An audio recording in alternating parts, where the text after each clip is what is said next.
Dans cette section, nous explorons le mode fonctionnel 1 qui est le mode manuel de malaxeur. En mode manuel, l'utilisateur a le pouvoir de décider quelle bande transporteuse activer, qu'il s'agisse d'une seule ou des deux simultanément. Le processus opérationnel est le suivant, tel qu'illustré dans la vidéo. Nous activons le commutateur S11 puis nous appuyons sur le bouton S1 pour sélectionner le mode manuel. Ensuite, nous appuyons sur le bouton S3, nous activons la bande transporteuse 1 indiquée par le voyant lumineux cassette.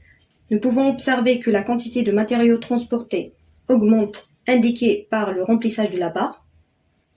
Pour vider la quantité de matériaux transportés, nous appuyons sur le bouton S2 pour activer la bande transporteuse 3. Et nous remarquons que le voyant de la vanne Y3 ainsi que celui de la bande 3 restent activés jusqu'à ce que nous appuyions à nouveau sur le bouton S2, ce qui est conforme au cahier de charge.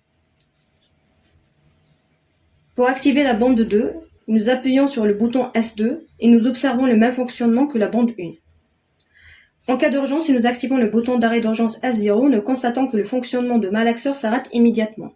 Dans cette seconde partie, nous allons apporter une modification en mode fonctionnel 1 afin que lorsque les bandes transporteuses sont activées, les voyants lumineux correspondants clignotent. Cette modification vise à améliorer l'interface utilisateur en rendant les indications visuelles plus dynamiques et informatives.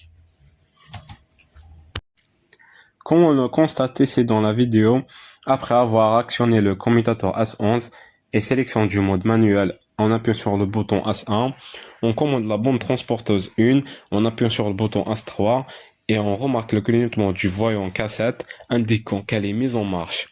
Ce fonctionnement, on le voit bien à droite dans notre EHM. On constate aussi le remplissage du niveau de substance jusqu'à ce qu'il atteigne le niveau B1 et l'arrêt de la vanne Y1. On vide le malaxeur en appuyant sur le bouton S2.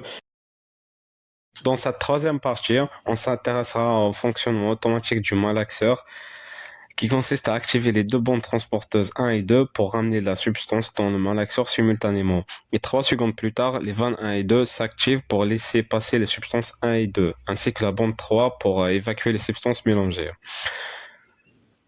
Comme on le voit ici, après appui sur le bouton S5, les deux bandes transporteuses se mettent en marche et 3 secondes plus tard, la bande 3 et les vannes 1 et 2 se mettent en marche et le malaxeur commence à se remplir.